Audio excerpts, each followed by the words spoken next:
Bonjour à tous et à toutes.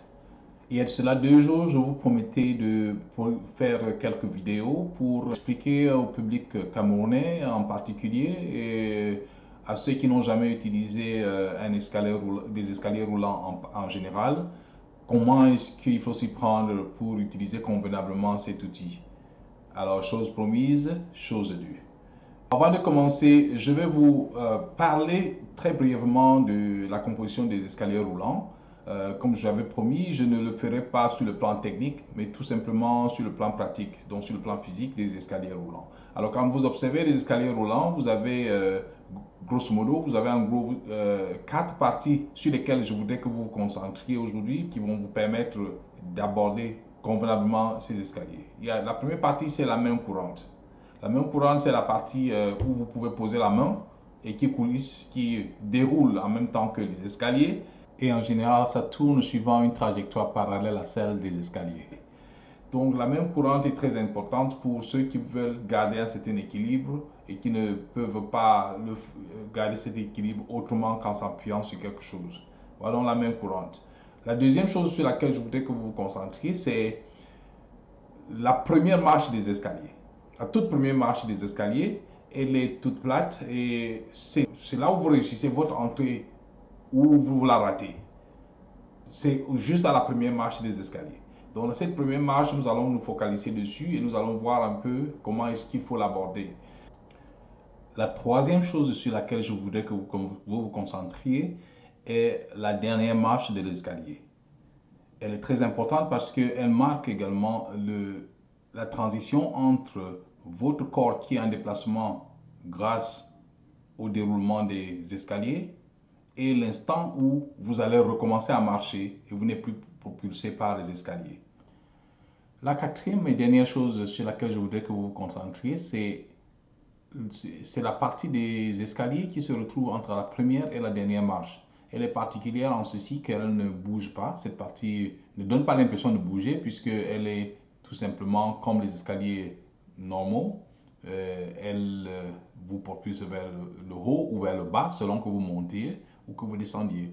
Alors, donc, cette partie, vous n'avez rien à faire de particulier par rapport à cette partie des escaliers. Il vous suffit simplement de vous tenir debout et vous allez voir sur les images comment des gens se comportent sur cette partie des escaliers. Il y a évidemment d'autres personnes qui marchent dessus comme des escaliers normaux pour aller un peu plus vite, que ce soit pour descendre ou pour monter. Mais pour l'instant, nous allons nous focaliser tout simplement sur, disons, l'arrêt, parce que nous voulons simplement nous habituer déjà à rentrer sur les escaliers et les utiliser. Donc, vous n'allez pas commencer à marcher sur les escaliers au risque de perdre l'équilibre en raison des mouvements divers que vous allez observer. Donc, à ce niveau, pour la partie des escaliers qui est au milieu, entre la première et la dernière marche, il faut tout simplement se placer et puis attendre. Qu'est-ce qu'il faut faire lorsque vous vous trouvez, qu'est-ce qu'il faut faire lorsque vous vous trouvez devant les escaliers? La première des choses, quand vous regardez, vous voyez sur cette image qui défile actuellement, vous allez voir qu'il y a deux escaliers, deux couloirs. Vous avez le côté gauche, vous avez le côté gauche des escaliers roulants et le côté droit. Alors, vous voyez que le côté gauche, lui, est en train de défiler vers le haut et le côté droit est en train de défiler vers le bas. En règle générale, lorsque vous vous placez devant les escaliers, vous prenez quelques secondes pour prendre la décision de quel côté est-ce que vous devez vous engager. Vous voyez? Donc, si vous vous engagez dans le cas d'espèce du côté droit, alors évidemment, vous n'irez nulle part puisque les escaliers sont en train de vous ramener à votre point de départ.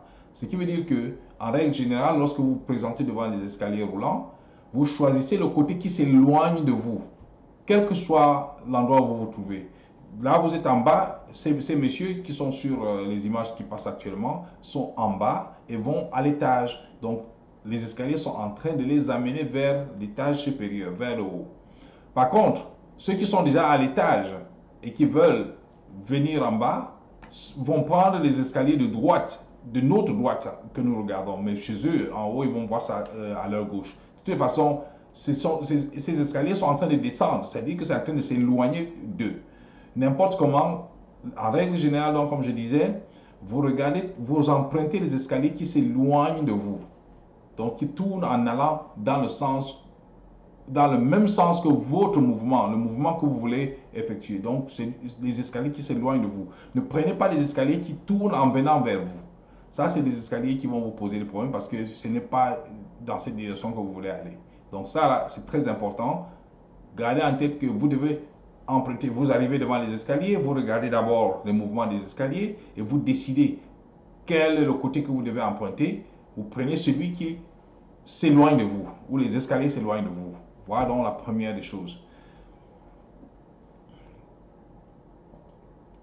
La deuxième chose que je voudrais quand même signifier ici, c'est que il n'y a pas une règle, un peu comme sur le code de la route, où vous avez les véhicules roulent à droite et vont dans une certaine direction. Donc quand vous abordez une route, vous savez déjà que vous devez prendre la droite et puis avancer. Sauf si vous êtes en Angleterre, que vous allez prendre la gauche en tout cas. Mais en général, vous prenez la droite et puis vous roulez. Alors, ici, vous voyez par exemple dans ces images, vous voyez que les escaliers qui montent sont du côté gauche, dans cette paire d'escaliers roulants que vous êtes en train d'observer actuellement. Par contre, je vous montre une autre image. Ces images-ci, vous voyez que le côté gauche est plutôt en train de descendre. Contrairement à ce que nous avons vu tout à l'heure, ces images, par contre, montrent que le côté gauche de la paire d'escaliers est plutôt en train de descendre. Donc, il ne faut pas vous dire systématiquement que le côté gauche monte ou bien que le côté gauche descend. Il faut regarder, il faut observer. Vous arrivez, il n'y a rien qui presse, il n'y a rien qui vous bouscule. Vous vous tenez à l'entrée. Quand vous arrivez, vous observez. En quelques secondes, vous décidez de quel côté vous devez vous rendre.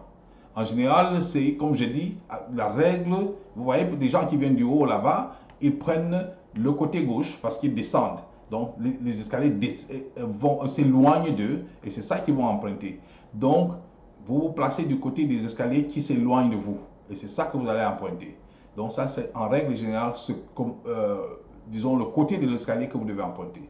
Maintenant, je vais vous montrer comment accéder, comment entrer dans les escaliers. Comment est-ce que vous allez aborder les escaliers proprement dit. Alors, sur les images qui passent actuellement, vous avez deux dames qui sont en train de... qui empruntent les escaliers roulants. Vous allez voir avec quelle aisance elles le font. Nous allons démystifier l'utilisation des escaliers roulants, comme je vous ai promis. Alors, voyons en détail comment ils s'y prennent. Concentrons-nous sur la dame de droite. Vous voyez, elle pose le pied droit et hop, elle enlève le pied gauche rapidement, immédiatement. Donc, le pied droit, elle le pose sur la rampe, la première marche de l'escalier et en même temps, dès qu'elle dépose, elle enlève le pied gauche du sol ferme. Parce que si vous déposez le pied droit et que vous n'enlevez pas le pied gauche, ce qui va se passer, c'est que les escaliers vont entraîner le pied droit pendant que le pied gauche est sur le sol ferme et ça va vous donner, ça va vous écarteler les jambes et vous aurez l'impression donc d'être complètement, de faire le grand écart sur les escaliers et ça va, vous allez paniquer. Si vous n'avez pas la présence d'esprit tout de suite, vous allez paniquer et vous allez faire encore des erreurs et les escaliers vont continuer à vous entraîner quelque part vers le haut. Je crois qu'on a vu des images d'un monsieur qui s'est retrouvé par terre en train d'être entraîné carrément par les escaliers. Donc, c'est ce genre d'erreur qu'il ne faut pas commettre, c'est-à-dire poser le pied et puis garder l'autre sur sur le sol ferme. Donc, ça va vous entraîner, ça va tirer votre pied qui est déjà posé sur les escaliers et l'autre qui est resté restera sur place parce qu'il n'y a rien qui bouge de ce côté-là, vous voyez. Donc, ça va vous tirer et puis vous allez vous retrouver vraiment en position de déséquilibre. Bon, alors nous allons voir une fois de plus comment est-ce que cette dame aborde les escaliers. Voilà, elle pose le pied droit, hop, et enlève l'autre pied. C'est la même chose pour la dame de gauche.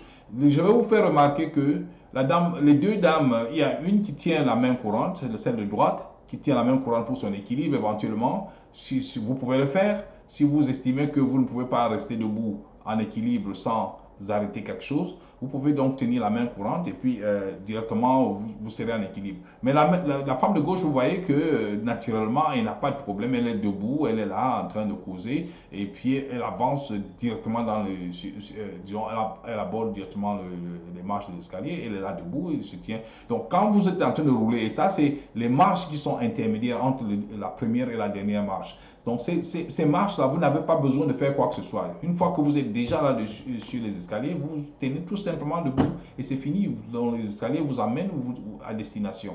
Bon, les escaliers, il y en a, bon, à un moment donné, vous pouvez, quand vous serez habitué à prendre les escaliers, vous pourrez marcher. Parce que, par exemple, il y a des moments où vous êtes un peu pressé, vous voulez aller plus vite que la vitesse de rotation disons, de mouvement des escaliers. Alors, vous continuez à marcher, c'est-à-dire que vous allez un peu plus vite que les escaliers. Et là, bon, c'est autre chose. Mais ça, c'est quand vous êtes déjà confiant, vous avez déjà une confiance en vous, vous pouvez déjà le faire, il n'y a pas de problème. Mais en réalité, les escaliers ne devraient pas être une source de crainte outre mesure. Voilà. Donc maintenant, nous allons voir comment est-ce qu'il faut faire pour descendre des escaliers. Alors, maintenant, voilà, par exemple, dans ces images qui défilent, comment est-ce qu'il faut faire pour descendre des escaliers, vous sortez des escaliers. C'est la même chose, mais sauf que maintenant, c'est le mouvement inverse. C'est-à-dire, vous partez d'une plateforme en mouvement vers le sol ferme. Et c'est le contraire de ce que vous avez fait lorsque vous entriez dans les escaliers. Parce que dans les escaliers, vous partez d'un sol ferme, c'est vous qui êtes en mouvement, donc vous êtes en train de bouger, et puis vous abordez maintenant, disons, les escaliers qui tournent. Ça, c'est ce que vous avez fait au moment où vous entriez dans les escaliers. Maintenant que vous sortez, les escaliers sont en train de vous amener vers le sol ferme. Alors, vous vous apprêtez donc à ce niveau-là à vous mouvoir. Donc, à continuer à marcher. Donc, ce n'est plus les escaliers qui sont en train de vous entraîner vers le bas, enfin, sur le sol ferme.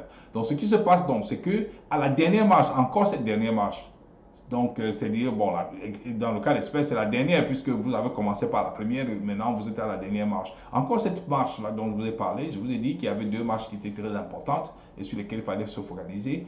Donc, à cette dernière marche, donc, vous enlevez le pied, tout comme lorsque vous entriez, et vous déposez le pied directement, vous enlevez le pied de la dernière marche que vous déposez sur le sol ferme, et en même temps vous enlevez le pied des escaliers qui sont en train de tourner, et vous continuez à marcher. C'est-à-dire vous faites tout simplement un pas naturel vers l'avant, c'est tout. Vous allez voir, voilà, hop, il peut le pied, il enlève l'autre et il s'en va. Terminé. Très simple. Donc vous arrivez, dès que c'est à l'arrivée, vous enlevez le pied, vous mettez sur le sol ferme, vous marchez naturellement comme vous marchez normalement, quoi. Donc vous n'avez aucun autre geste à faire. Tout simplement, vous continuez à marcher, comme vous voyez là. Je vais vous montrer également une autre image, disons, des deux dames que nous avons vues tout à l'heure en train de sortir des escaliers. Les voilà qui descendent. Vous allez voir comment est-ce qu'elles s'y prennent pour sortir. C'est la même chose, c'est-à-dire qu'ils arrivent à la sortie et vous allez voir la dame de gauche toujours qui ne tient rien du tout et puis qui marche naturellement comme si de rien n'était. Et puis c'est la même chose pour la dame de droite qui a la main toujours sur la main courante là-bas. Et bien sur ce, je vais devoir arrêter la vidéo. Je vais conclure la vidéo à ce niveau et je vous remercie pour votre attention. J'espère qu'elle vous a plu. Et si tel est le cas, faites-le moi savoir dans les commentaires. Sinon, faites-le moi savoir afin que je puisse m'améliorer pour les prochaines opportunités. Ainsi donc, comme je vous l'ai promis, je vais donc télécharger, en fait enregistrer une vidéo tous les vendredis et j'espère que vous allez partager au maximum avec vos contacts afin que nous puissions échanger nos connaissances. Et donc, sur des sujets, sur des thèmes spécifiques, n'hésitez pas non plus de me proposer des thèmes si vous voulez qu'on discute de certains thèmes qui vous tiennent à cœur. Je suis ouvert, je suis prêt à discuter avec vous. Il y a beaucoup de thèmes ici dehors que nous pouvons aborder et il n'y a pas de sens interdit en matière de termes. Posez-les et nous allons en discuter. N'oubliez donc pas de vous abonner à ma chaîne YouTube afin de ne pas rater les nouvelles vidéos que je vais télécharger, que je vais enregistrer sur ma chaîne. Bien, je vous remercie pour votre attention et à très très bientôt.